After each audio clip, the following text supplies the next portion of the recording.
ប៉ុន្តែត្រូវតែដល់អាដាមមែនទេឲ្យស្អាតជាអាដាមបានអត់មែនហើយម៉ែអើយតែងចង់កូនបានល្អត្រូវឬអត់គាត់ខ្ញុំពុកយ៉ាក់ទីដាក់ឲ្យស្អាតឲ្យស្អាតជាងនេះនេះគាត់គឺត្រឹមមកនឹងមានសាច់ទៅរកតាមចិត្តគូតែត្រូវគួរអស្ចារ្យដែរ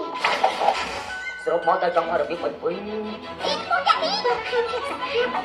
នឹងមកនឹងមានសាច់ទៅមានភាពគួរអស្ចារ្យ